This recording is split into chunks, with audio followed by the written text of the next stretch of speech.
আমাকে বাংলাদেশে একজন ওয়াজ করে, আগে করো এমন আখেরের কাজ, ধ্যান যোগে হয় দিলের নামাজ, ও তোমার পাঞ্জে গানা নামাজ পড়া লাগবে না। ওরে শরীয়তের মৌলানা, চোখ দুইটা করলা কানা, মনের পর্দা বড় পর্দা তোমরা খুঁজে পাইলা না। আপনারা বলেন তো, এই ওয়াজ 90% মুসলমানের দেশে যখন মমতাজ করলো, আমরা কি কোনোদিন কইছি ওয়াজ পাল্টাও? কইছি? বরং আমরা তাকে সম্মান দিয়া সংসদের চেয়ার দিছি। যে নামাজ সম্পর্কে 1 নম্বর প্রশ্ন হবে হাসরের ময়দানে, যে নামাজ সম্পর্কে রাসূল বলেছেন মান তারাকা সালাতু মুতাম্মিদান ফাকাত কাফারা, ইচ্ছা করে একটা ওয়াক্ত যারা নামাজ বাদ দিল তারা কাফের হয়ে গেল। লা সালাতা লা ঈমান, যার নামাজ নাই তার কোনো ঈমান নাই। বাইনাল আবদি ওয়াল কুফরি তরকুস সালাত, বান্দার কাফেরের মধ্যে পৃথক করার জিনিস তার নামই হলো নামাজ। আর মমতাজ বলতেছে আগে করো এমন আখেরের কাজ, ধ্যান যোগে হয় দিলের নামাজ, ও তোমার পাঞ্জে গানা নামাজ পড়া লাগবে না। এই সরাসরি কুফুরির কথা বলেছে, নবীর বিরুদ্ধে কথা বলেছে, কোরআনের বিরুদ্ধে কথা বলেছে। এরপরেও এর ওয়াজ কেউ পাল্টাবার কয় নাই, বরং সম্মান দিয়া তাকে সংসদে আসন দিয়া দিছে। এ কথা বল না, ইমান থাকবে চুপ করে থাকে। 1300 টাকার গ্যাস কেবল 1800 গ্যাসে চুপ করে থাকে। দোকানদার বলতেছে, যা বলছে কে ভাই গতকাল 1300 কিনলাম, আজ 1800 কেন? দোকানদার বলতেছে কি, কানে কানে বলতেছে কিনে থন, আরো কিনে থন, সামনে রোজার মধ্যে কিন্তু দাম বাড়বে। চুপ, ওই চুপ করে 3 বোতল আরো বেশি কিনছে, রোজার মধ্যে দাম বাড়বি রে। আমি বললাম কে রে ভাই, 1 বোতল না কিনা 3টা বোতল। এ চুপ কি, হুজুর যদি টাকা থাকে তাহলে আপনিও কিনুন হুজুর। দেখছেন চুপ চুপ করে 1 বোতলের জায়গায় সব 2 বোতল করে গ্যাস কিনতেছে, একজনও জবান খুলতেছে না। জোরে কথা বল না কে? 1300 টাকার গ্যাস 1350 হবে রে, কিন্তু 1800 দাবি কেন? মুসলমানের জবান খোলার দরকার আছে না? কথা বল না কেন? তো জবান খোলার না কেন? কিছু হবে রে, যার কোনো কিছু হবে না, ওই মরা মাত্রই বেঈমান হয়ে যাবে। জবান খোলা কিছু হবে না মানে খাড়া হয়ে পেশাব করে, জবান খোলে না। এই মসজিদের জায়গা নাউজুবিল্লাহ নাউজুবিল্লাহ, কি মুরব্বী নাউজুবিল্লাহ কেন? বলে ছেলেরা খাড়া হয়ে পেশাব করতেছে, নাউজুবিল্লাহ। আর একজন কয় নাউজুবিল্লাহ, উঠিতে নাউজুবিল্লাহ তো এলাম আছে। বাড়িতে গ্যাস কম করে পড়ো, পেঁয়াজ কম করে খাও। যখন ওই পেঁয়াজের দাম বেশি হয়েছিল 1 পোয়া করে কিনছে, ইন্নাল্লাহ মা সাবিরিন, কম করে খা। এখন গ্যাস কম করে পড়ো, বাড়িতে এসে ধৈর্য ধরতেছে। বাড়িতে এসে বইয়ের কাছে করে লাভ নাই তো, যেটি খারাপ হয়ে পেশাব করতেছে আপনি ওর পাশে যান, যা এখন উনি এত জোরে সেন্টান দিকে সাম আটকে যাবি। জোরে কর কথা ঠিক না? কি কথা বলার দরকার আছে না? কথা বলা লাগবি তো। বাংলাদেশে খালি কথা বন্ধ হওয়ার কারণে জালিমের জুলুম দিন দিন বাড়তেছে। জোরে কর কথা বল না কেন? খালি কথা বন্ধ, কথা বন্ধ, একটা কথা বন্ধ। আমরা 2-1টা মৌলবি যারা কথা কয় আমাকে ধরে লেজে বেরিয়ে যেত। তা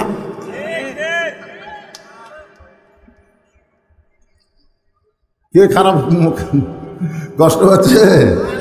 একটু মনোযোগ দিয়ে কথাগুলো শুনতে হবে ভাইজান। ওমর ফারুক বললেন ওয়াজ পাল্টাও। বেদুইন সাহাবী বলতেছে আমার ওয়াজ ঠিকই আছে, কিন্তু আপনারা বুঝবার পারেন নাই। আমার ওয়াজ ঠিকই আছে, কিন্তু আপনারা বুঝবার পারেন নাই।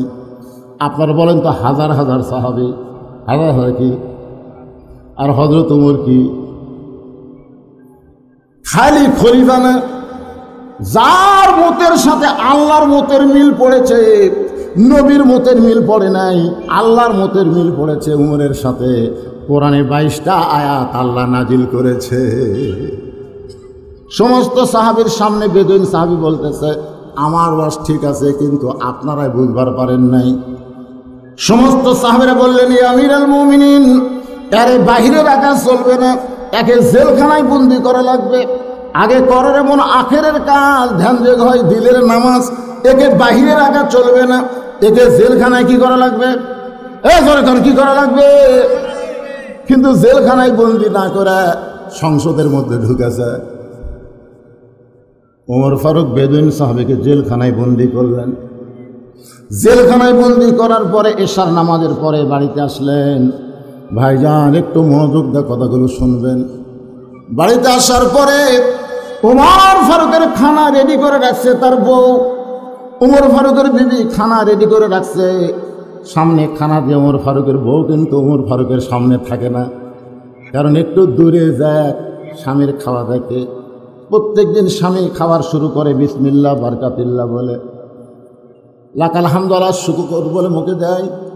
তারপরে খাওয়া যখন শেষ হয় তখন দুই হাত তুলে দোয়া করে, আল্লাহ এত কষ্ট করে আমার বউ যে আমাকে পাক করে খাবার দেয়, আমার সেই বউটাকে তুমি জান্নাত দিও আল্লাহ। আমি ওমর জান্নাতে হুর চাই না, আমার আব্দুল্লাহর মাকে নিয়েই আমি জান্নাতে থাকবার চাই। সুবহানাল্লাহ। বউ কয়কের এত স্বাদ হয়েছে, এত স্বাদ হয়েছে যে জান্নাতে হুর চায় না, হামাক লিয়ে থাকবার চায়। দেখি তো তরকারির সাইজ কি।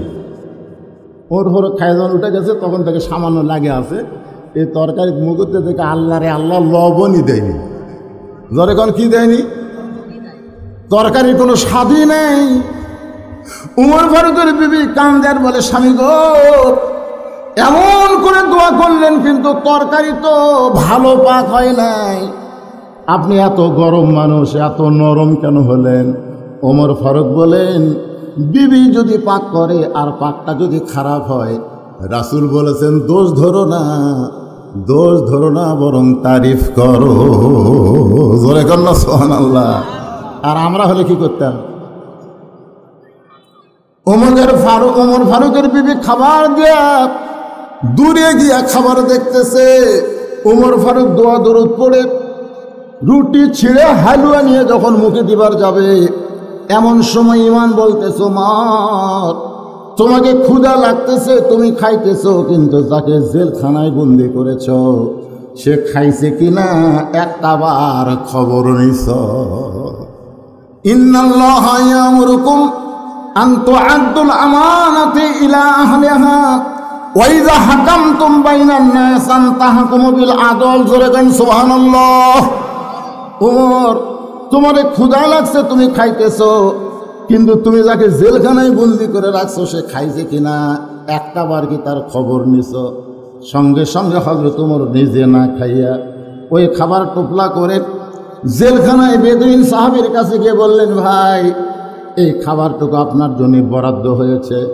বেদুইন সাহাবী কান্দার বলে, কোরআন দিয়ে যখন রাষ্ট্র চলবে এমন নেতা মুসলমান দেখতে পাবে যে নেতা না খাইয়া জেলখানার কয়েদির কাছে খাবার পৌঁছায়া দিবে। লিল্লাহ আকবার। এই কোরআন দিয়া যখন রাষ্ট্র চলবে তখন নেতা না খাইয়া জেলখানার কয়েদির কাছে খাবার পৌঁছায় দিবে। ওমর ফারুক চমকে উঠছে, আমি খাইনি, এই বেটা কেমন জানলো? ওমর ফারুক কিছুই বললেন না, কিছুই বললেন না। অনেক কিছু জানার পরেও প্রশ্ন করা ঠিক না, ঠিক না। ওমর ফারুক কিছু না বলে চলে আসলেন বাড়িতে। বাড়িতে আসার পরে নিজের বিছনায় যখন ঘুমাতে যাচ্ছেন, এমন সময় বউ বলতেছে, স্বামী গো আপনাকে না খাওয়ায় আমি কোনোদিন খাই না, আপনি না খাইলে আমি কোনোদিন খাই না। আমি দূর থেকে দেখেছি আপনি খাবার টোপলা বান্ধে কোথায় যেন নিয়ে গেলেন। ওমর ফারুক বললেন, একজন বেদুইন সাহাবীকে জেলখানায় বন্দি করেছি, তার কাছে আমার খাবার পৌঁছায় দিয়েছি, এখন আমি ঘুমাবার চাই। বউ বলতেছে, না খাইয়া কি ঘুমান যাবে? আমার যে খাবার আছে আমরা দুইজন একসঙ্গে বাঁটিয়া খাই। জোরে কোন সুবহানাল্লাহ। এবার ওমর ফারুকের বিবির খাদ্যটুকু নিয়ে ওমর ফারুক আর তার বউ যখন খাবে দোয়া পড়তেছে। পড়েন সবাই, আল্লাহুম্মা বারিক লানা ফিমা রাযাকতানা ওয়া কিনা আযাবান নার। আপনি যে সামনে রেজেক পাইছেন, এই রেজেকের মালিক কে? রেজেক খাওয়াই কে? রেজেক দেয় কে? তাহলে আপনারা যদি কন যে 23 সালে দুর্ভিক্ষ হবে, বাংলাদেশের কোন নেতা যদি কয় দুর্ভিক্ষ হবে, আর আল্লাহ যদি বলে ওমা মিন দাব্বাতিন ফিল আরদি ইল্লা আলাল্লাহি রিজকুহা, পৃথিবীতে এমন কোন বিচরণশীল প্রাণী নাই যার রেজেকের দায়িত্ব আমি আল্লাহ নেই। সুবহানাল্লাহ কর না কেন? তাহলে রেজেক দেওয়ার মালিককে? আল্লাহ আমাকে দুর্ভিক্ষ দিবে না রেজেক দিবে? সাপাহারে যায় দেখলাম যে আমের মুকুল ধরছে ভাই, ওরা বলতে হুজুর 10 বছরে এত আমের মুকুল ধরেনি। রেজেকের ব্যবস্থা আল্লাহ করবি, আর এই সালারা কয় দুর্ভিক্ষ হবে। দুর্ভিক্ষ তো হবেই, যে সব টাকা মেরা মেরা বিদেশে পাঠাবি, দুর্ভিক্ষ হবে না? আসলে দুর্ভিক্ষর দেশ বাংলাদেশ না। যেই দেশের আকাশ দিয়ে পাখি উড়া গেলে পায়খানা করে, মাটির পড়ার 7 দিন পরে ওই পাখির পায়খানা থেকে একটা গাছ হয়। সুবহানাল্লাহ। পাখি করে পায়খানা, আল্লাহ দেয় গাছ। এই বাংলার জমিনে কোনোদিন দুর্ভিক্ষ হবে না, এই বাংলার জমিনে কোনোদিন ভূমিকম্প হবে না। সব ভূতত্ত্ববিদ বলতেছে সিরিয়ায় ভূমিকম্প হচ্ছে, তুরস্কে ভূমিকম্প হচ্ছে, মায়ানমারে হবে, ভারতও হবে, বাংলাদেশ হবে। আমি আল্লাহর কোরআন সামনে নিয়ে বলতেছি আমাদের বাংলাদেশে ভূমিকম্প হবে, খালি বিল্ডিং লড়বি কিন্তু ভাঙবি না। কেন ভাঙবে না? এত মসজিদের দেশ, এত মাদ্রাসার দেশ, করোনা হয়ে গোটা পৃথিবী মিসমার হয়ে গেছিল, কিন্তু আমাদের বাংলাদেশে করোনা আছে, বন্ধ হলো কেন? একজন নেতা সরকারকে বলছে যে এই হাফেজি মাদ্রাসাগুলো খুলে দেন, করোনার থেকে যদি বাঁচতে চান এই হাফেজি মাদ্রাসাগুলো খুলে দেন, প্রাইমারি বন্ধ থাকে, সালা না পাকেরা বন্ধ থাকে। কি যে হলো, সমস্ত হাফিজি নুরানি এতিমখানা মাদ্রাসাগুলো খুলে দিল। সুবহানাল্লাহ। আর নাস্তিকেরা দূরবীন যন্ত্রটা খালি ঘুরতেছে যে একটা ছাত্র মরবি। আমার মাদ্রাসা 34 জন প্রাইমারি ছাত্র ভর্তি হলো আমার মাদ্রাসা। আর বাপের আছে কয় হুজুর প্রাইমারি মনে হয় আর জীবনে খুলবি না, যে করোনা শুরু হয়ে গেছে তো আপনার মাদ্রাসা ভর্তি করলেন। আমি বাপ করে খুলে ছাত্রগুলো দোয়া করলাম, আল্লাহ এই করোনা আরো 3 বছর থাক আল্লাহ। তো কয় হুজুর 3 বছর কেন? আমি 3 বছর যদি করোনা থাকে সমস্ত প্রাইমারির কবর হবে, বাংলাদেশের মাদ্রাসা ব্যাঙ্গের ছাতার মতন বেড়ে যাবে। জোরে কোন কথা ঠিক না? কারণ আমরা আগডুম বাগডুম চাই না, আমরা জালিকাল কিতাবুল লা রাইবা ফিহি হুদাল লিল মুত্তাকিন চাই। জোরে কোন কথা ঠিক না? আল্লাহর বান্দার একটু মনোযোগ দিয়ে শোনেন। ওমর ফারুক বউকে নিয়ে যখন খাওয়ার দোয়া পড়ে খাবার শুরু করবেন, এমন সময় ওমর ফারুকের ঈমান বলতেছে, ওমর যাকে কারাগারে বন্দি করছো তাকে খাবার দিছো, কিন্তু তার পরিবারের খবর না নিয়ে তুমি কেমনে খাও? কারণ সে যদি বাড়ির কর্তা হয় আর কর্তা যদি জেলখানায় বন্দি থাকে, তাহলে তার পরিবারের খবর নেওয়ার দরকার আছে না নাই? আমির হামজা জেলখানায় বন্দি আছে, আমির হামজা জেলখানায় বন্দি আছে, তার বাড়িতে 27 বছরের একটা বউ আছে, 2টা ছোট ছোট বাচ্চা আছে। সকালবেলা কান্দে, বিকালবেলা কান্দে, আবার বউটা সারা রাত ঘুমায় না, জানলার ধারে দাঁড়ায় দাঁড়ায় কান্দে, আল্লাহ আমার স্বামী চোর নয়, ডাকাত নয়। কোরআনের আয়াত নম্বর, পারা নম্বর, সূরা নম্বর দিয়ে সুন্দর সুন্দর করে কোরআনের তাফসীর করতো। আজকে সেই স্বামী আমার জেলখানায় বন্দি আছে। যদি মুসলিম রাষ্ট্র হতো তাহলে সরকার থেকে তার পরিবারকে খাবার দেওয়া হতো। জোরে বলেন কথা ঠিক কিনা? ওমর ফারুক যখন বউ নিজে খাবার যাবে, এমন সময় তার ঈমান বলতেছে, ওমর যাকে কারাগারে বন্দি করছো তাকে না হয় খাবার পৌঁছায় দিছো, কিন্তু সে যদি বাড়ির কর্তা হয় তাহলে তার বাড়ির খবর না নিয়ে তুমি কেমনে খাও? ওমর ফারুক না খায় যখন উঠতেছে, বউ বলে, কেন উঠতেছেন, খাবেন না? বলে, কেমনে খাবো? বন্দি কারাগারকে দিয়েছি খাবার, কিন্তু তার পরিবারকে না দিয়ে কেমনে খায়? বউ বলতেছে, আমার খাবারও দরকার নাই, আমি আপনাকে টোপলা করে দিলাম, এই টোপলা নিয়ে বন্দি কারাগারের বাড়ির দিকে রওনা দেন। সুবহানাল্লাহ, জোরে গান। নেতা যদি ভালো হয়, নেতার বউ, জোরে ঘন্টা কথা কন না কেন? অধিকাংশ নেতা খারাপ হওয়ার পিছনে হলো তার বউ। এই বউ এটা চাই, ওটা চাই, বাড়ি চাই, গাড়ি চাই, এই শহরত বাড়ি চাই, এই শহরত হবে না, ঢাকা শহরত একটা করবি, 5,000 গাড়ি কিনবি, প্রত্যেক মাসে মাসে মালা পাল্টাবি। এখন নেতা কি করবি? গমচুরি করা ছাড়া বুদ্ধি আছে? জনগণের টাকা মেরে খাইয়ে নেতা বইয়ের মনের আশা ফুরাচ্ছে। হাই রে হায়, দেখেন নিজের বউ না খেয়ে টোপলা বান্ধে স্বামীকে বলতেছে। তাহলে চলে যান বন্দি কারাগারের বাড়ির দিকে, বেদুইন সাহাবীর বাড়ির দিকে হযরত ওমর গভীর রাত্রে রওনা দেয়। পাহাড়ের পাশে বাড়ির দরজায় ছোট্ট একটা বাচ্চা বাবা বলে কাঁদতেছে, ছোট্ট একটা 7 বছরের বাচ্চা। বাবা, বাবা তুমি কোথায় গেলে বাবা? সকালবেলা বাড়ি থেকে বের হয়ে গেছো, এত রাত হয়ে যায়, এখন পর্যন্ত তুমি কেন আসো না বাবা? তুমি কি জানো না বাবা, তোমাকে ছাড়া আমি খাই না বাবা, তোমাকে ছাড়া আমি কোনোদিন ঘুমাই না। ওমর ফারুক বুঝতে পারলেন এটাই হলো বেদুইন সাহাবীর সন্তান।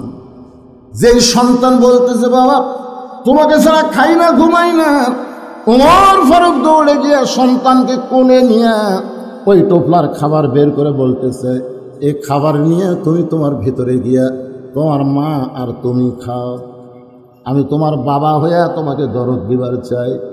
ছোট্ট সন্তান মুসকে মুসকে হাসে, তুই কে রে? তুই কে? আল্লাহ কোরআনে বলেছেন, ওয়া কাযা রাব্বুকা আল্লা তা'বুদু ইল্লা ইয়াহু ওয়া বিল ওয়ালিদাইনি ইহসানান। রে দুনিয়ার সন্তানেরা, আল্লাহর ইবাদতের পর যদি কাউকে ভক্তি করিস তাহলে তোর বাপ মা, তুই কে গো পথিক? আমার বাবা হবার চাও? তুমি জানো না আমার বাবা ছাড়া দুনিয়ার কাউকে আমি বাবার আসন দিব না। জোরে কর না সুবহানাল্লাহ। 7 বছরের বাচ্চা বলতেছে, কে গো পথিক তুমি আমার বাবা হবার চাও? তুমি জানো না আমার এই কলিজার মধ্যে আমার বাবার জায়গায় আমি অন্য কাউকে জায়গা দিবার পারব? আপনাদের ছেলেরা কি করতেছে? বাপের সামনে দিয়ে শ্বশুরও সালাম দেয়, বাপের সামনে হেঁটে দেয়, শ্বশুর কয় আসসালাম আব্বা, কেমন আছেন আব্বা, চলেন আব্বা চা খায়। আছে না নাই? ধরে যেন আছে না নাই? বাপক সালাম দেয় না শ্বশুরও সালাম দেয়? আরে 1 কোটি মানুষক সালাম দিলে আপনি যে সব পাবেন, নিজের বাবাকে সালাম দিলে তার চাইতে বেশি সব পাবেন। কারণ অন্য মানুষের ওয়ালাইকুম আসসালাম কবুল হতেও পারে, নাও পারে, কিন্তু বাপকে যখন বলবেন আসসালামু আলাইকুম আব্বা, বাপ যদি কেউ ওয়ালাইকুম আসসালাম বেটা, সাথে সাথে আল্লাহ কবুল করবে। জোরে করো সুবহানাল্লাহ। তাই বলে আমি শ্বশুরও সালাম দেওয়া নিষেধ করতেছি না, শ্বশুরকে দেন, কিন্তু ফরজ আর নফল বোঝা লাগবে না। বাপ কি আর শ্বশুর কি? নফল। বইয়ের 5 2 বাড়ি দেন, ওই আর আব্বা থাকবি, ও যে এত আব্বা আব্বা করতেছে। শাশুড়ি আর বউ বসে আছে, এখন ছেলে বলতেছে, আম্মা আমি দুবলহাটি বাজারে যাচ্ছি, আম্মা আপনি ডাব খাবেন না গ্লুকোজ খাবেন? বউ বলতেছে আমার মাও দুটাই খায়। ওই বলতেছে আম্মার জন্য আজকে ডাবও আনবো, গ্লুকোজ আনবো। কি ভদ্র জামাই, আম্মার জন্য ডাব গ্লুকোজ কিনবি। ব্যাগলা যখন বের হয়েছে দরজাত মা খাড়া আছে, দরজাত মা খাড়া আছে। মায়ের দিকে না তাকায় যখন সামনের দিকে যাবার চাই, মা কান দেওয়ার পর আজকে 3 দিন হলো তোর সোনার মুখটা আমি দেখি নাই। কে রে বেটা, আমার সঙ্গে দেখা করিস না কেন? আমি দরজায় তোর মুখটা দেখার জন্য দাঁড়ায় আছি, আর তুই মাথা নিচু করে কোথায় যাচ্ছি? ওই দুবলহাটি বাজারে যাচ্ছি। আর আমার জন্য 10 টাকার পান আনিস। ছেলে বলতেছে এই জন্যই তো তাকাই না, খালি খাই খাই করো, খালি খাই খাই। 10 টাকার পান মা খাই খাই, আর শাশুড়ি জন্য ডাব কিনবে, গ্লুকোজ আনবে। এইরকম পাটা আছে না নাই? এ দরকার আছে না নাই? একটু মনোযোগ দিয়ে শোনেন। ছোট বাচ্চা বলতেছে তুমি কে গো? তবে আমি জানি তুমি অত্যন্ত ভালো মানুষ। তুমি যদি ভালো মানুষ না হও তাহলে এই গভীর রাত্রে আমার সামনে খাবার নিয়ে কেন আইছো? আমাকে বাবার আদর দেবার চাও, কিন্তু শোনো আমার বাবা ছাড়া আমি খাইও না, কোনোদিন ঘুমাই না। সঙ্গে সঙ্গে হযরত ওমর ওই 7 বছর বাচ্চাকে কান্দে দিছে। সুবহানাল্লাহ। অর্ধ পৃথিবীর খলিফা হযরত ওমর ওই বাচ্চাকে কাঁধে করে নিয়ে কারাগারের কাছে এনে বলতেছে, ওই দেখো কারাগারের মধ্যে তোমার বাবা। সঙ্গে সঙ্গে ছেলেটা কারাগারের কাছে গিয়া দরজায় দাঁড়িয়ে বলে, বাবা সকালবেলা বাড়ি থেকে বার হইছ, সন্ধ্যা ঘনিয়ে গেল, তুমি বাড়িতে যাও না, তুমি এই জায়গায় কেন বন্দি অবস্থায় আছো? তুমি এমন কি অপরাধ করছো বাবা? আমার দুই চোখে তোমার চাইতে ভালো মানুষ এই দুনিয়াতে আর কেউ নাই। বাবার মতন সবাই বলে, এই যুবকেরা একটু বলো, বউ পায়া বাপ ভুলে যায় না। বাবার মতন আপন বন্ধু নাই রে দুনিয়া। কি গুনাহ হবে, গুনাহ হবে। বাবার মতন আপন বন্ধু নাই রে দুনিয়ায়। নিজে না খাইয়া বাবা, নিজে না খাইয়া বাবা সন্তানকে খাওয়ায়। বাবার মতন আপন বন্ধু নাই রে দুনিয়ায়। বাবা এই জেলখানায় বন্দি থাকলে মানে অপরাধ করে। তুমি কি চুরি করছো বাবা? তুমি কি অপরাধ করে জেলখানায় বন্দি? আর তোমাকে কে জেলখানায় বন্দি করেছে? খালি একবার নাম কও, খালি একটাবার নাম কও বাবা, আমি তাকে সাইজ করবার চাই। ওমর ফারুক একটু দূর থেকে মুসকি মুসকি হাসতেছে, কারণ প্রকৃত বাবা সন্তান তো তারাই যারা বাবার কষ্ট দেখলে সহ্য করতে পারে না। সুবহানাল্লাহ কেন? ওমর ফারুক মুসকি মুসকি হাসতেছে, খালি নাম কও আব্বা, বাবা খালি নাম কও, কে বন্দি করতে? খালি নাম কও, আমি সাইজ কর্ম। কে রে তুই 7 বছরের পুচকে, কিন্তু কলজার মধ্যে বাবার দরদ আছে। বাবার কষ্ট দেখলে কোন বৈধ সন্তান সহ্য করতে পারে না। আর বাপ মাও বউ আপনার শ্বশুর 15 আইটেম খিলাই, আর আপনার বাপ গেলে আমার জীবনে ঘটছে তো তাই। আমার জীবনে সোমবারে শ্বশুর আসবি, ইলিশ মাছ খায়, বাতাসে খায়, লুচি খায়, এশিয়ার দই মিষ্টি খায়, সব কিনে দিছি। 15 আইটেম খিলাচ্ছে, খালি দিচ্ছে। আর শ্বশুর বলে, আর দিস না মা, আর দিস না মা। আরে এক টুকরা খানা বা। আমি দূর থেকে দেখি আর করি, মেয়ের আসলে বাপকে খুব ভালোবাসে, আলহামদুলিল্লাহ। কিন্তু কয়েকদিন পরে দেখি আমার বাপ এক থালি বিস্কুট দিছে, মুগত দিচ্ছে, খাচ্ছে, চাপাচ্ছে, কিছুক্ষণ পরে খেলে লোক মারতে। আমি কই কে আব্বা বিস্কুট খাই, লোক মারে। তো কাছে এসে সালাম দিলাম, আসসালাম আলাইকুম আব্বা। আব্বা সালামের উত্তরই দেয়নি, উত্তরই দেয়নি। এই এটা কি বিস্কুট কিনিস? তুই ভালো বিস্কুট বুঝিস না? এই যতবার আসি এই বিস্কুট দেয়, খেলে দাঁতের সাথে লাগা যায়। আমি একটা বিস্কুট দিয়ে মুখত দিয়ে দেখলাম বিস্কুট ড্যাম হয়ে গেছে, মানে অনেক আগে কিনেছি, আমার বইয়ের মনেই নেই। ওই বিস্কুট বিলাইও খাবি না, পিঁপড়াও খাবি না, সেটা দিয়েছে আমার বাপে। আল্লাহ আমাকে বলতেছে লিয়াবলুয়াকুম, শোনেন, আল্লাহ বলতেছে লিয়াবলুয়াকুম আইয়ুকুম আহসানু আমালা। তোকে পরীক্ষা করা হবে রে, তোকে এমনি এমনি ছাড়া দেওয়া হবে না। তোর শ্বশুর 15 আইটেম খিলালো, আর তোর বাপক 22টা বিস্কুট, তোকে পরীক্ষা করা হবে না। কিসের পরীক্ষা? কিসের পরীক্ষা? নেক আমলের পরীক্ষা। আমি আস্তে আস্তে ঘরত গেলাম, ঘরত চিন্তা করতেছে, আর বাপ বিস্কুট খাচ্ছে, বউ তো কাছেই খাড়া হয়ে আছে, কি করা যায়? আমি একটা হেকমত, ও দোয়াইলা সাবিলি রব্বিকা বিল হিকমা, আমি তো হেকমত কম জানি না। আমি ঘরের মধ্যে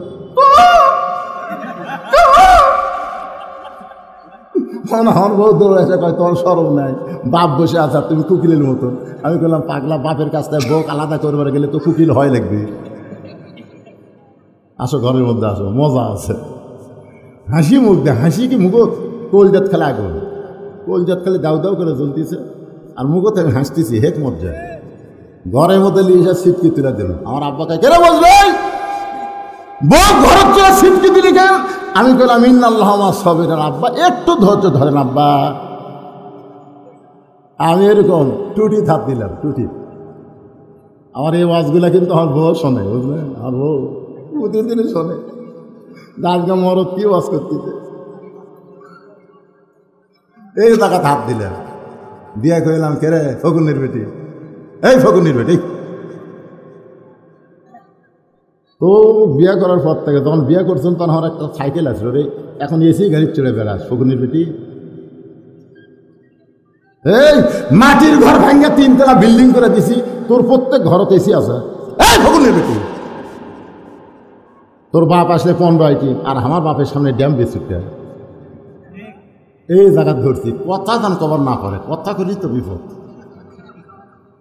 আমি ওয়াজ করতে শোন, তুই সকালে বললে বিকেল আমি বিয়ে করবো, কেন আমার বইয়ের অভাব নাই, খালি করতেছি না বুড়া হতে দেবে। তুই মরে গেলে আমার বইয়ের অভাব নাই, কিন্তু যেই বাবার সামনে তুই ড্যাম বিস্কুট দিলি, এই বাবা যদি আমার মরে যায়, আমি কিয়ামত পর্যন্ত কানলে আর আমি বাবার মুখ দেখতে পাবো না। আমার চোখের পানি দেখে আমার বউ খপ করে পা ধরে বলতে, স্বামী গো আমি বড় অপরাধ করেছি গো স্বামী, আল্লাহর রাস্তায় আমাকে মাফ করে দেন। আজ থেকে আপনার বাপ আর আমার বাপ একই বাপ, আমি কিছুই করলাম না, সিটকি খুলে দিলাম। কয়েক বছর বাবা আমার জীবিত আছিল, মাঝে মধ্যে বাবা আমার হাত ধরে বলে, বাজান তুই ঘরের সিটকি তুলে দিয়ে দি কি আমল করছিস বাজান, এরপর থেকে তোর বউ আমার বউ মা হয়ে গেছে। সুবহানাল্লাহ কর না কেন? আমি ছেলেদেরকে বলতেছি, যুবকেরা শোনো, বউ গেলে বউ বাবা, কিন্তু বাপ মা যদি মারা যায়, যতই কান্দো বাজান বাপ মার খুঁজা পাবা না রে। বাবার মতন আপন বন্ধু নাই রে দুনিয়ায়। ওমর ফারুক মুচকে মুচকে হাসতেছে, কারণ ছেলে যে কথা বলতেছে, খালি কে বন্দি করতে গেলে নাম কো, খালি নাম কো, আমি সাইজ করবো। বাবা ছেলেকে কাছে ডাকে বলতে, বাজান যে আমাকে জেলখানায় বন্দি করেছে তার নাম হলো হযরত ওমর। লিল্লাহি তাকবীর। 7 বছরের ছেলে চমকা উঠছে, বাবা এটা কোন হযরত ওমর, যে হযরত ওমর সম্পর্কে তুমি আমাকে গল্প শোনাও, যে হযরত ওমর গভীর রাত্রে বের হয়েছে। বাপ ওই 7 বছরের বাচ্চাকে স্টার জলসা দেখবার দেয় না, জি বাংলা দেখবার দেয় না, মহামনীষীর জীবনের গল্প শোনায়। সাল্লাল্লাহু আলাইহি। আব্বা আপনি আমার গল্প শোনালেন না একদিন, যে হযরত ওমর গভীর রাত্রে বের হয়েছে, তাঁবুর মধ্যে বাচ্চা কাঁদতেছে, মা মা বলে কাঁদতেছে, আর মা বলতেছে একটু দেরি করো, ধৈর্য ধরো, গোস্ত সিদ্ধ হলেই তোমাদেরকে খাবার দেব। ওমর ফারুক চিন্তা করে, উটের গোস্ত হলে 1 ঘন্টা লাগবে, দুম্বার গোস্ত হলে 8 ঘন্টা লাগবে, এত রাত হয়ে যায়, গোস্ত সিদ্ধ হয় না কেন? ছেলেটা বলতেছে, বাবা এটা কি সেই উমর নাকি তুমি বললাম? ওমর ফারুক কাছে গিয়ে বলতেছে, মা তোমার সন্তান ক্ষুধার জ্বালায় কান্দে আর তোমার গোস্ত সিদ্ধ হয় না। মা বলতেছে, পথিক তোমার রাস্তা দিয়ে তুমি যাও, আমাদের কষ্ট তুমি কি বুঝবা? আমার বাড়ি হলো ইয়ামিন দেশে, আমি মদিনায় হযরত ওমরের কাছে আইছি 2টা এতিম বাচ্চাকে নিয়ে, কিন্তু বিকালবেলা মানুষের এত ভিড়, আমি ওমরের কাছে যাবার পারলাম না। আজকে রাত্রে মদিনায় মরুভূমিতে তাঁবু টাঙ্গাইছি, আগামীকাল সকালবেলা ওমরের দরবারে যাব, কিন্তু আমার 2টা এতিম বাচ্চা ক্ষুধার জ্বালায় খালি কান্দে। ওদের সান্ত্বনা দেওয়ার জন্যে পাতিলে পানি আর পাথর নিচে আগুন জ্বলাইছি, গোস্ত সিদ্ধ হবে না। আমার মনে হয় আজকে রাত আমার সন্তান 2টা কুলাবে না। সঙ্গে সঙ্গে ওমর ফারুক বলে, মা একটু ধৈর্য ধরো, মা একটু ধৈর্য ধরো। এক দৌড়ে বাইতুল মালের দরজায় আসলাম, 1 বস্তা আটা আমার মাথায় তুলে দে। আসলাম বলে, আমিরুল মুমিনিন আমি চাকর, 8 বস্তা কোথায় নিয়ে যাওয়া লাগবে?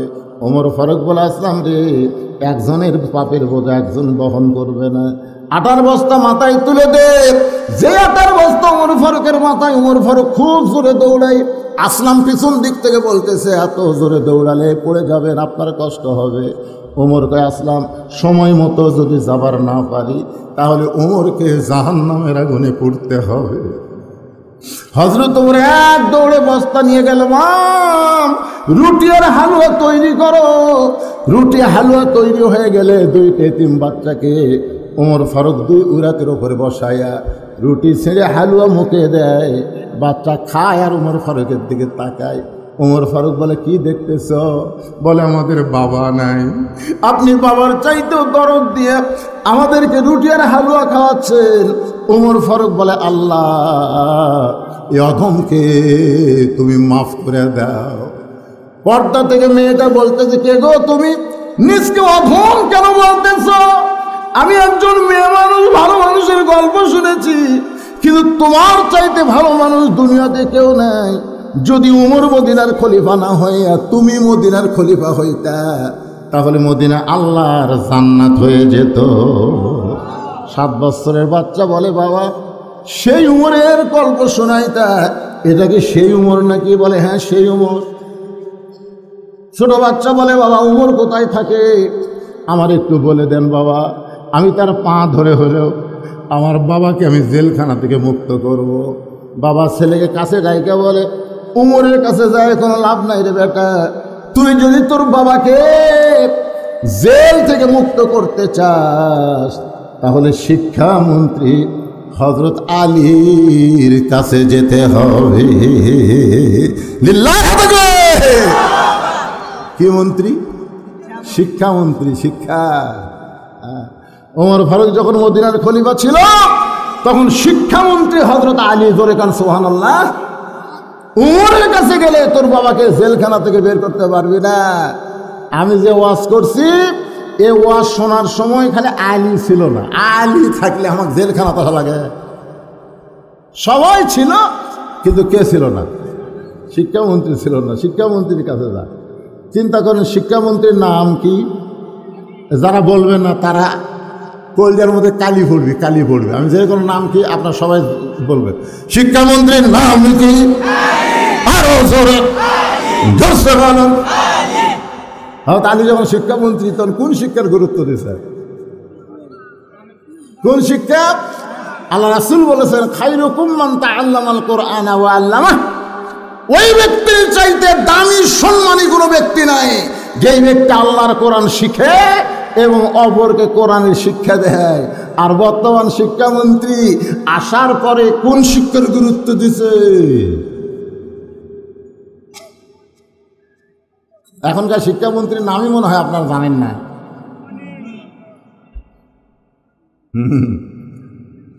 বিবর্তনবাদ, বান্দর থেকে নাকি আমরা মানুষ রে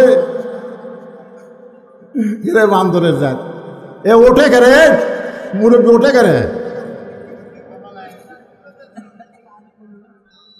শেষ করে দেব। কারণ এই বছর যেখানে ওয়াজ করতেছি সেখানেই বলতেছি এটাই আমার শেষ ওয়াজ। কারণ সামনে আর ওয়াজ করার চান্স খুব কম। কারণ এত অসুস্থ হলে আমি আইসি ভাই যান, আমি এত অসুস্থ আমার পাঞ্জাবি খুলে দিলে আপনাকে দেখাইতে চলতে পারি আসবি। তাহলে আপনারা বসে থাকেন, একটু হাসি হুসি দিয়ে ওয়াজ করি। ওয়াজ করতে আমার টেজত গেলে আমার গোটাল শরীর মনে হয় যায়। কষ্ট লিয়েন না ভাজান, ওইদিকে হয়েছে কে করে রে? ওদিকে কি মেলা লাগছে নাকি? কোরআনের মাহফিলকে বাদ দিয়ে দুবল হাতির যারা মেলার মধ্যে ঘুরতেছে ওই রাজার সাথে তারকে হাসন নাসন হবে। জোরে কথা ঠিক কিনা? রাজার বাড়ি পড়ে আছে, রাজার বাড়ি নাই রে। মুসলমানের বাচ্চা তুমি, আর এত সুন্দর কোরআনের আলোচনা হচ্ছে আর তুমি মেলার মধ্যে হয়েছে করো মুসলমানের বাচ্চা। এটা জন্মে সমস্যা আছে। উতুল্লিম বাদা জালিকা জানিম, আমার কথা আল্লাহর কথা, আল্লাহর কথা। মোরগ যেরকম মুরগির পাড়া হেলতে কাম করে ওই শালারা সেরকম করেছে। মোরগ দেখছেন মুরগির সাথে পাইয়ে ফেলে দিয়ে আল্লাহ নবীর নাম নেই, কিছু নেই, ভক্তা। আপনি কি করে যাচ্ছেন? পেটের মধ্যে একটা বাচ্চা আসবে, তার দোয়া দরুদ নাই। এ কথা কোন দোয়া দরুদ নাই? কি কথা রে ভাই, না দরকার না, ওই ওরকম আসার দরকার, এমনি থাকা হচ্ছে না, এই যারা খাড়া হয়ে আছে ঘন্টার পর ঘন্টা। তাহলে যদি তোমার বাবাকে জেল থেকে বার করবার চাও, তাহলে কার কাছে যাও? আলীর কাছে না, বলেন শিক্ষামন্ত্রী, ধরে বলেন কি মন্ত্রী? যেই মন্ত্রী, আমার দিকে তাকান, আমার দিকে তাকান, কোনো দিকে তাকান লাগবে না, বেশি সময় না, এইদিকে। মানুষ কালো হলেও চেয়ারের দিকে তাকায় থাকলে আল্লাহ সগীরা গুনাহ মাফ করে দিবে। সুবহানাল্লাহ জোরে কন। কি মনে করছেন মানুষ কালো দেখে তাকাবেন না? হ্যাঁ, তাকা থাকেন, তাকা থেকে অশোনেন। যে শিক্ষামন্ত্রী সম্পর্কে আল্লাহর নবী বলেছেন, আলা মাদিনাতুল ইলমি ওয়া আলিউ বাবুহা, আমি হচ্ছি এলেমের শহর, আলী হচ্ছে তার দরওয়াজা। ছেলে বলতেছে, বাবা মহামানব হযরত আলীর বাসা কোন দিকে? বেদুইন সাহাবী বলতেছে, উত্তর দিকে যা, ভাঙ্গা টাঙ্গা একটা বাড়ি। শিক্ষামন্ত্রী কেমন বাড়ি? ভাঙ্গা চুরা একটা বাড়ি। রাস্তা বলে দিয়েছে, সেই রাস্তা দিয়ে 7 বছরের বাচ্চা যাইতে যাইতে দেখে দরজায় 2 ভাই খেলাধুলা করতেছে। একজন হলো হাসান, আর একজনের নাম হলো হোসাইন। ছোট বাচ্চাকে দেখি বলতেছে, কি নাম তোমার? কয় আব্দুল্লাহ। কি জন্য? বলে শিক্ষামন্ত্রী হযরত আলীর কাছে। বলে তোমার মতন একটা ছোট্ট মানুষ শিক্ষামন্ত্রীর কাছে কেন আইছ? বলে হযরত ওমর আমার বাবাকে জেলের মধ্যে বন্দি করেছে। হাসান হোসেন চিল্লায় বলে, উমরের মতন মানুষ যদি তোমার বাবাকে জেলের মধ্যে বন্দি করে, তাহলে তোমার বাবা মারাত্মক খারাপ কাজ করেছে। বলে আমার বাপ কি করছে না করছে শিক্ষামন্ত্রী ছাড়া হবে না। কিছুক্ষণ পরে হযরত আলী যখন ঘর থেকে বের হয়, 7 বছরের বাচ্চা সালাম দিয়ে বলে, হযরত ওমর আমার বাবাকে জেলখানায় বন্দি করেছে, আপনি নাকি গেলে আমার বাবা জেলখানা থেকে মুক্ত হবে। আলী বলতে, যে শক্তি দিয়ে কি আমি মুক্ত করব নাকি? আপনি কি যাবেন না আমার বাবার কাছে? হযরত আলী জেলখানার দরজায়, এমন সময় বেদুইন সাহাবী সালাম দেয়। আলী বলতেছে, তুমি কেন জেলখানার ভিতরে? বলে 3টা ওয়াজ করার অপরাধে। ওয়াজ করার অপরাধে আজও বাংলাদেশে বহু আলেম জেলখানায় বন্দী আছে। কোনো অপরাধ নাই, একটাই অপরাধ, ওয়াজ করা। জোরে কন কি? কি ওয়াজ করছ মামুনুল হক? এই মামুনুল হক কি ওয়াজ? আমি হামজা কি ওয়াজ করছো? 50 বছর কোরআনের পাখি কি ওয়াজ করেছ? বেদুইন সাহাবী বলতেছে, 1 নম্বর ওয়াজ হলো আশহাদু মা লাম আরাব।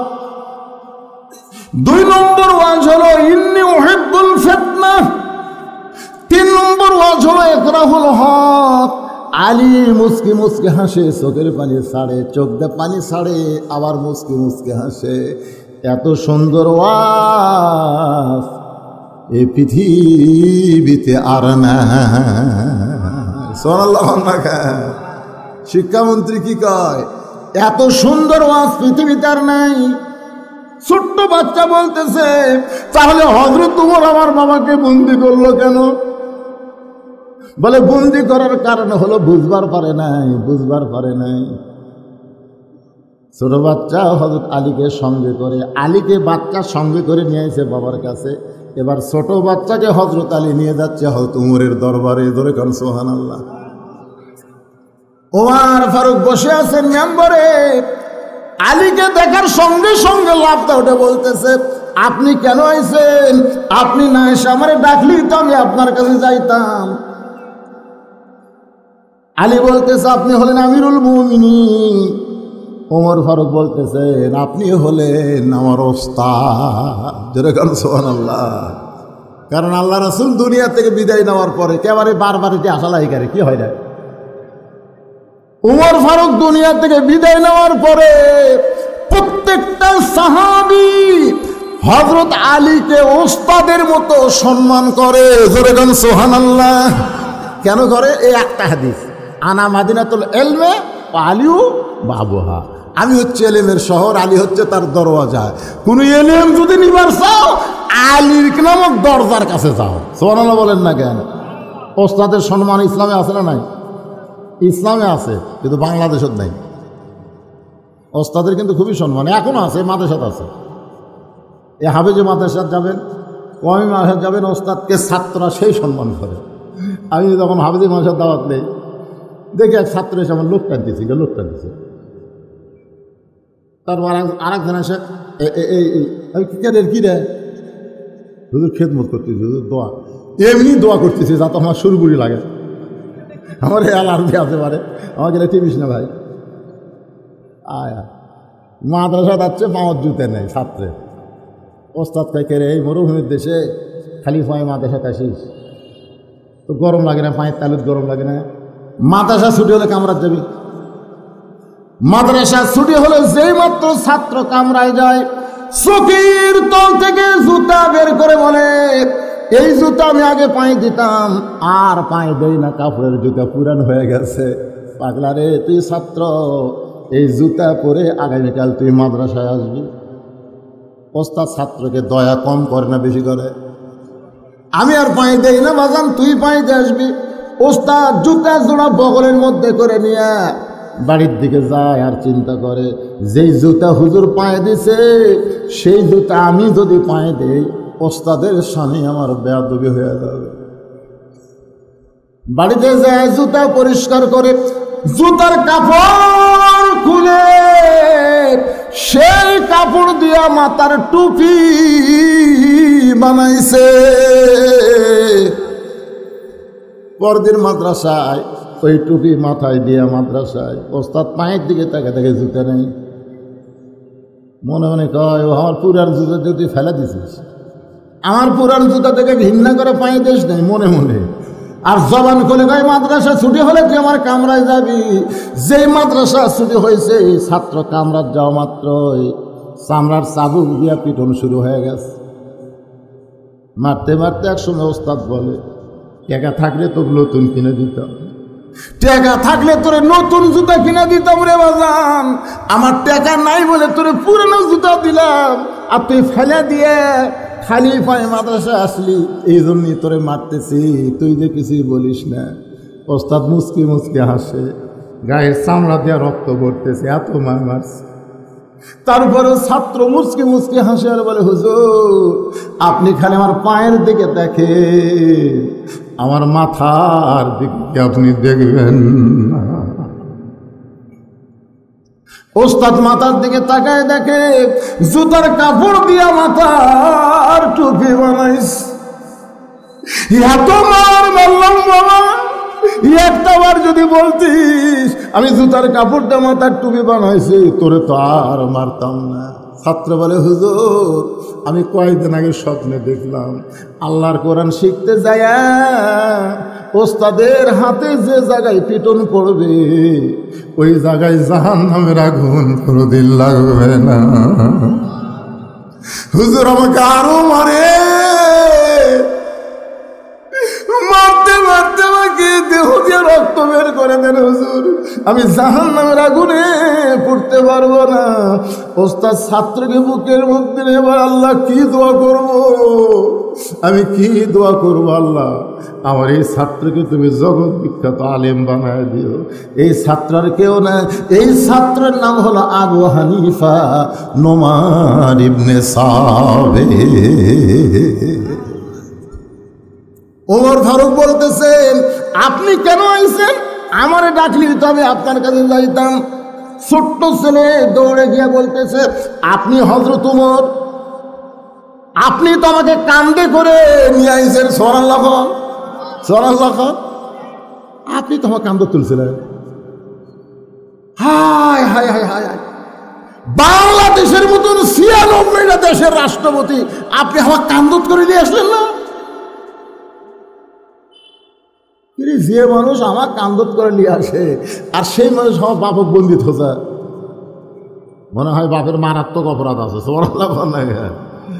আলী খালি মুচকে মুচকে হাসে। আমার ফারুক বলে, হুজুর খবর কি? বলে, জেলখানার থেকেই ছেলের বাপকে বার করে দেন, জেলখানার তালা খুলে দেন। উমর ফারুক বলতেছে, আমি একলা না, হাজার হাজার সাহাবী মিলে পরামর্শ করে আমরা বেদুইন সাহাবীকে জেলখানায় বন্দি করেছি। কারণ 3টা মারাত্মক ওয়াজ করেছে, যে ওয়াজ মুসলমানের সামনে করা যায় না। আলী বলতেছে, আমি শুনেছি এর চাইতে ভালো ওয়াজ আর হয় না। উমর ফারুক বলে, কি বলতেছেন? এর চাইতে ভালো ওয়াজ হয় না।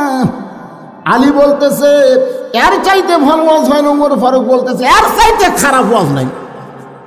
আলী বলতেছে, এর চাইতে ভালো ওয়াজ নাই। উমর ফারুক বলতেছেন, কে ভাই আলী, আপনি কি বেদুইন সাহাবীর পক্ষ নিছেন? বলে, সাহাবীর পক্ষ না, আমি আল্লাহর কোরআনের পক্ষে। সুবহানাল্লাহ না কেন? আমার সামনে যারা বসে আছেন আপনারা সবাই কার পক্ষে? যারা যারা এই কোরআনের পক্ষে 2 হাত তুলে দেখি, লিল্লাহি তাকবীর, হাত নামান। এই কোরআনের পক্ষে যারা, তাদেরকে দিয়ে আল্লাহ এইরকম মাদ্রাসাগুলো টিকাচ্ছে। প্রাইমারির বিল্ডিং করবার যায়, কোনোদিন হেড স্যার কইছে, বাবা রে আমার প্রাইমারি ছাত্র বেশি হয়ে গেছে, আমার একটা ঘর করা লাগবে বাবা, 1 বস্তা সিমেন্ট দে বাবা রে। কোনোদিন, কারণ হেডমাস্টার জানে একতলা ভাঙলে 2 তলা সরকার করে দিবি। জোরে কোন কথা ঠিক না? 90% মুসলমানের দেশের সরকার প্রাইমারি হাই স্কুল 2 তলা 3 তলা 4 তলা বানায় দেয়।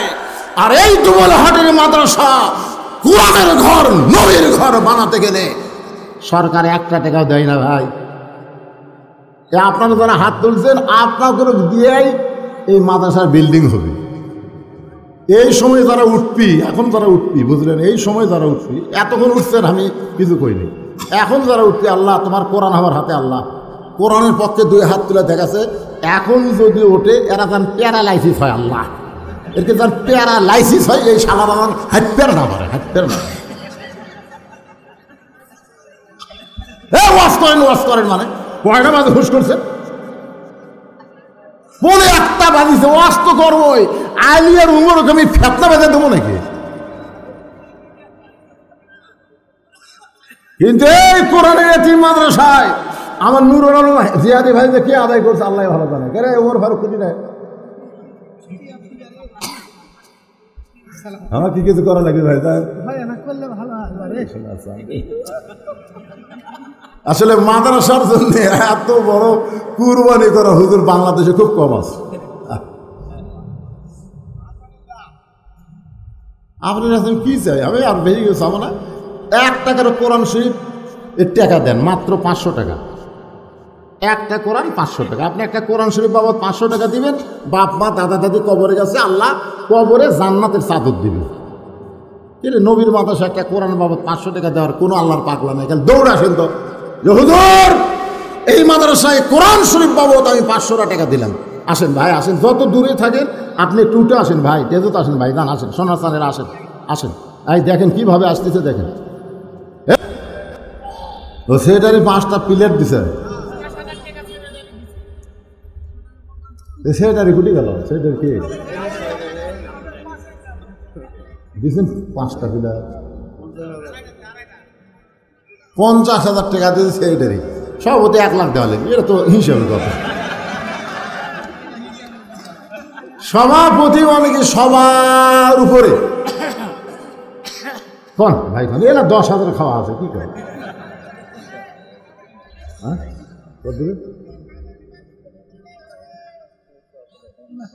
8-10 সমস্যা আছে। আরে আপনারা কি জানেন, ভিতরে ভিতরে সমস্যা আছে। দান আবার জোর করে চাওয়া হয় না, দান জোর করে চাইলে চাঁদা হয়। দান আপন ইচ্ছায় অন্তর থেকে যেটুকু দিবে ইনশাআল্লাহ তার মধ্যেই বরকত হবে। বাংলাদেশের কোনো মসজিদ শুরু করছে হয়নি এরকম একটা নজির আছে? বাংলাদেশের মাদ্রাসার বিল্ডিং ভেঙে নতুন তৈরি শুরু করছে, হয়নি এরকম কোনো নজির আছে? হবে। আর দুবল হাটি মানে কে করে সেই রাজার এলাকা। সব ব্যবসায়ী প্রতিষ্ঠান থেকে যদি আল্লাহর হস্তে দেওয়া শুরু করে ইনশাল্লাহ মাদ্রাসা হয়ে যাবে। হবে। স্বামী মারা গেছে, স্বামীর রোহের মাগফিরাতে কোরআন শরীফ বাবদ 500 টাকা দান করেছে। আল্লাহ স্বামীর কবরটাকে জান্নাতের টুকরা বানায় দেন। আল্লাহুম্মা আমিন। কবুল করো, কবুল করো। মোদের এখন বসেন, সবাই বসেন, এখন আবার আলোচনা শুরু হচ্ছে। লা ইলাহা ইল্লাল্লাহ, লা ইলাহা ইল্লাল্লাহ, লা ইলাহা ইল্লাল্লাহ মুহাম্মাদুর রাসূলুল্লাহ সাল্লাল্লাহু আলাইহি সাল্লাম। ওমর ফারুক বললেন, সমস্ত সাহাবীর সামনে আমি যখন আলোচনা শুরু করেছিলাম তখন ওই বেদুইন সাহাবী আমার আলোচনা বন্ধ করে দিয়ে 3টা খারাপ কথা বলেছে। তার মধ্যে 1 নম্বর কথা হলো আশহাদু মালাম আরা, আমি না দেখা জিনিসের সাক্ষী মারি। হযরত আলী মুচকি মুচকি হাসি আর বলে, সেটা তো আপনিও মারেন, আমিও মারি। ওমর ফারুক বলে, আলী কি বলবার চান?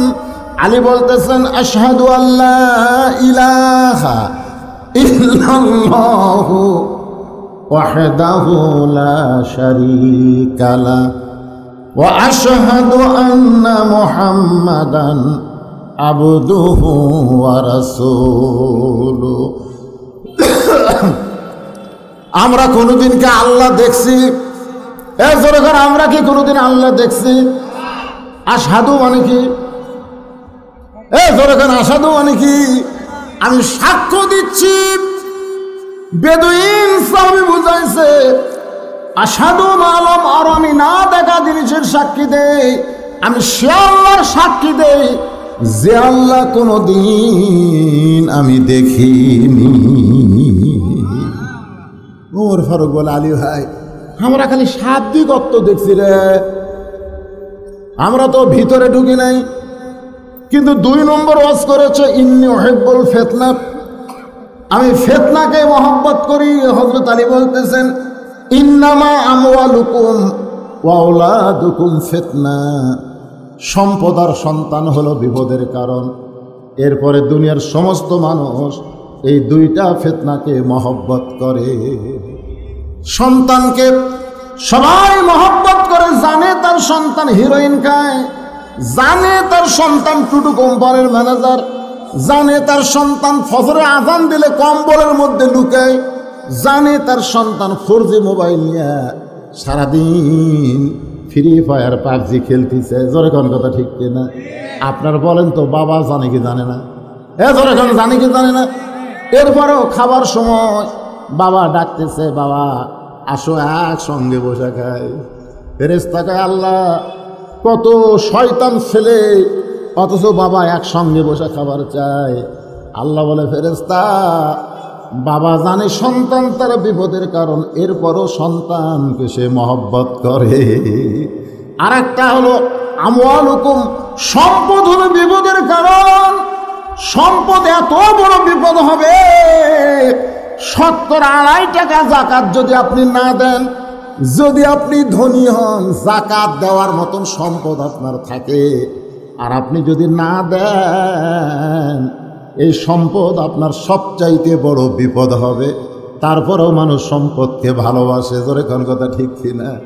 পকেট ভরা টাকা আছে, মসজিদের দান বাক্স মুখের সামনে আছে, পকেট ভরা টাকা। ভাই এটা শুনে দাও ভাই, কি একটু সামান্য ধৈর্য দিলে কি হবে? পকেট ভরা টাকা আছে, বারে মসজিদের দান বাক্স আছে, তুমি খালি চোখ বন্ধ করছো, মানে চোখ বন্ধ করে দেখতেছি 100 টাকা লোট আছে, 500 টাকা লোট আছে, 200 টাকা লোট আছে, কিন্তু 10 টাকা নাই। 10 টাকার লোট নাই। ফেরেশতা কয়, আল্লাহ আর পকেট ভরা টাকা আর তোমার মসজিদের দান বাক্স ঠেলা মারল। আল্লাহ কই সবচাইতে বড় বিপদত পড়ল এই সম্পদের কারণে। কথা কন না কেন? আল্লাহর কোরআনে বলেছে, ইন্নামা আমওয়ালুকুম ওয়া আওলাদুকুম ফিতনা, সম্পদ আর সন্তান হলো বিপদের কারণ। এই কারণেই বেদুইন সাহাবী বলেছে আমি ফিতনাকে মহব্বত করি। ওমর ফারুক বললেন আলী ভাই আমরা খালি শাব্দিক অর্থ দেখেছি, কিন্তু ভিতরে তো আমরা ঢুকে দেখি নাই। কিন্তু এই যে বেদুইন সাহাবী কইল ইকরাহুল হক, আমি হককে পছন্দ করি না। আল্লাহ কোরআনে বলেছেন ওয়াতাওয়াসাউ বিল হক, হকের কথা বলতে হবে। কুলজাল হক তো ওয়াজাহাকাল বাতিল, হক যখন আসবে বাতিল তখন পালায় যাবে। আর এই বেটা কইছে ইকরাহুল হক, আমি হককে পছন্দ করি না।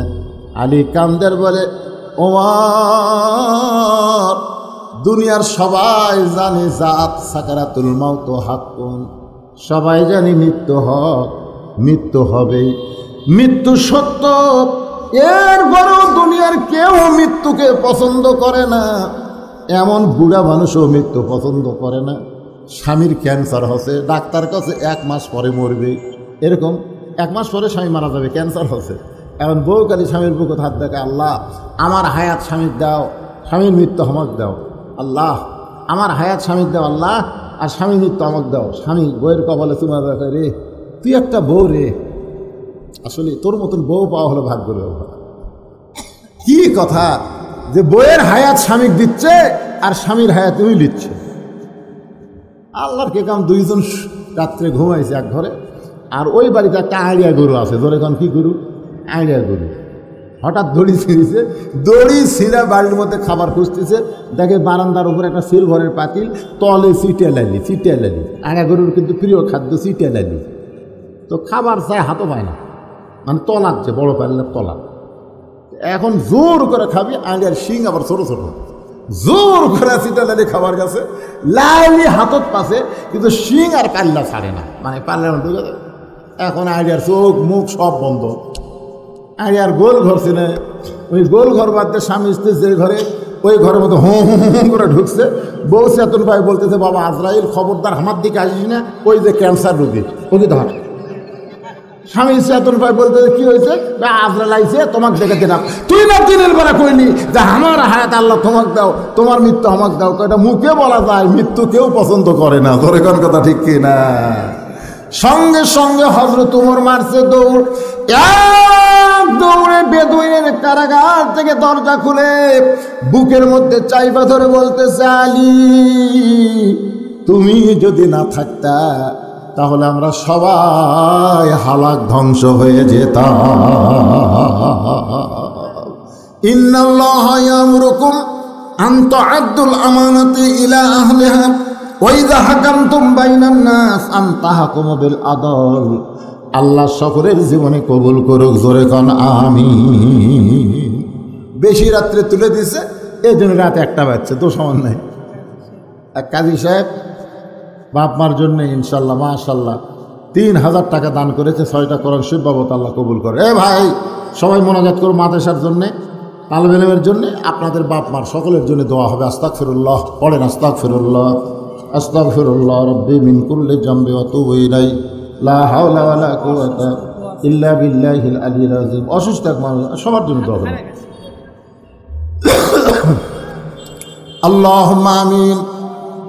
আয় আল্লাহ তাআলা রাত 1টা পর্যন্ত তোমার পাগল বান্দা বান্দিরা আরামের বাড়ি ঘুমকে বাদ দিয়া কোরআন হাদিসের মহব্বত করি যার মধ্যে নিয়ে এই জান্নাতের বাগানে বসে বসে কোরআন হাদিসের আলোচনা শোনার শেষে আমি গুনাহগারের সঙ্গে রহমতের দরজায় ফকির হয়ে দোকানে হাত তুলেছি। আল্লাহ মেহেরবানি করে আজকের মাহফিল আমাদের সকলের হেদায়েতের জন্যে, নাজাতের জন্যে, জান্নাতের জন্যে কবুল করো। এই মাহফিলের শুরু থেকে শেষ পর্যন্ত যত আলোচনা হয়েছে আল্লাহ এর মধ্যে যদি ত্রুটি হয়, ভুল হয়, মাফ করে দাও। এর যা হাদিয়া মঞ্জুর করো সোনার মদিনায় নবী পাকের রওজা মোবারকে আল্লাহ তুমি কবুল করে নাও। তামাম আম্বিয়ায়ে কেরাম, আসহাবে কেরাম, তাবেঈনে কেরাম, তাবেঈনে কেরাম, তামাম পৃথিবীর মাটির নিচে যত মুমিন মুমিনা শুয়ে আছে আল্লাহ সকলের আরওয়াহ ফরে হাদিয়া কবুল করো। আল্লাহ আমরা যারা হাত তুলেছি আল্লাহ আমাদের জনম দুঃখনী মা যাদের কবরে চলে গেছে আল্লাহ ছোট্ট একটা শব্দ হলো মা। এই নামের মধ্যে কি মধু, যাদের মা নাই তারাই বুঝতেছে। এই দরদের মা যাদের কবরে গেছে, আল্লাহ মেহেরবানি করে মায়ের কবর জান্নাতের টুকরা বানিয়ে দাও। বাবার বাড়ি ঘর সবই আছে, আমি সহ আমরা যারা বাবা হারাইতিম হয়ে গেছি, আল্লাহ মেহেরবানি করে বাবার কবর জান্নাতের টুকরা বানিয়ে দাও। আমাদের দাদা দাদি নানা নানি আত্মীয় স্বজন শ্বশুর শাশুড়ি যাদের কবরে গেছে, আল্লাহ মাফ করে দাও। আল্লাহ যারা কষ্ট করে মেহনত করে এত সুন্দর আয়োজন করেছে, আল্লাহ তাদেরকে তুমি জান্নাতি কবুল করো। এই দুবলহাটি মাদ্রাসাকে কিয়ামত পর্যন্ত তুমি কবুল করো। এই মাদ্রাসার ম্যানেজিং কমিটির সভাপতি, সহসভাপতি, সেক্রেটারি, কেশিয়ার সদস্য, দাতা সদস্য, আল্লাহ সকলকেই তুমি জান্নাতি কবুল করো। মাদ্রাসার মুহতামিম আমার মহব্বতের ওমর ফারুক সহ সমস্ত ওস্তাদকে আল্লাহ তুমি কবুল করো। তালবে ইলমদের কবুল করো। যাদের মাথায় পাগড়ি দেওয়া হলো, আল্লাহ সকলকে হক্কানি হাফেজ আলেম কবুল করো। আল্লাহ তাআলা আজকে মাদ্রাসার জন্য যারা নগদে বাকিতে দান করেছে, কোরআন শরীফ বাবদ দান করেছে, আল্লাহ সকলের দানগুলোকে জান্নাতের বিনিময়ে কবুল করো। আমার মা বোনেরা পর্দার অন্তরালে বসে শুনেছে, আবেদা সালিহা পর্দানসি কবুল করে। মা ফাতেমার চরিত্র দান করে দাও। আমি অসুস্থ, অনেকে অসুস্থ দোয়া চেয়েছে, আল্লাহ সমস্ত অসুস্থকে আল্লাহ সুস্থতার নিয়ামত দান করে দাও। ও মাবুদ, গোটা বিশ্বের মুসলমানকে তুমি হেফাজত করো। আসমানি গজব থেকে, জমিনি গজব থেকে আল্লাহ তুমি আমাদেরকে বাঁচায়া দাও। আল্লাহ এই দুবলহাটি গোটা ব্যবসা কেন্দ্রকে রহমত বরকত করো। সমস্ত ব্যবসার মধ্যে বরকত দিও। সমস্ত ব্যবসায়ী যেন মাদ্রাসার দিকে নেক নজর রাখে, হিতাকাঙ্ক্ষী হয়, আল্লাহ তুমি কবুল করো। মাদ্রাসার তালবে ইলমকে যারা জাগির নেয়, তাদের বাড়িতে আল্লাহ তুমি বরকত দাও। আল্লাহ তাআলা তোমার কোরআনের এই মাদ্রাসাকে অত্র এলাকার নূরের বাতি হিসাবে আল্লাহ তুমি কবুল করে নাও। আয় আল্লাহ তাআলা, আমি গুনাহগার বলে দোয়া ফিরাই দিও না। একটা মিনিট ভাইজান যারা দুইটা হাত ফকিরের মতো তুলেছেন আল্লাহর কাছে, একটা মিনিট একটু চক্ষু বন্ধ রাখবেন। একটু চক্ষু বন্ধ করে খেয়াল করে দেখেন অন্তরে চক্ষু দিয়া। একদিন মসজিদের খাটনি আমার বাড়ির আঙ্গিনাই ধরাধরি করে নিয়ে আসবে। সেদিন বড়ই পাতার গরম পানি আমার দেহে ঢালিবে। রঙিন কাপড় খসায়া সাদা কাফনের কাপড় পরাইবে রে। একদিন মসজিদের খাটনি আমার বাড়ির আঙ্গিনাই ধরাধরি করে নিয়ে আসবে। আমরা সবাই মরে যাব আল্লাহ, আমরা কেউ থাকবো না দুনিয়া। আল্লাহ আল্লাহ, এই দুনিয়া থেকে বিদায় নেওয়ার সময় আমাদেরকে মাফ করে দিও। আমাদের জবানে তুমি জারি করে দিও লা ইলাহা ইল্লাল্লাহু মুহাম্মাদুর রাসূলুল্লাহ সাল্লাল্লাহু আলাইহি ওয়াসাল্লাম। আসসালামু আলাইকুম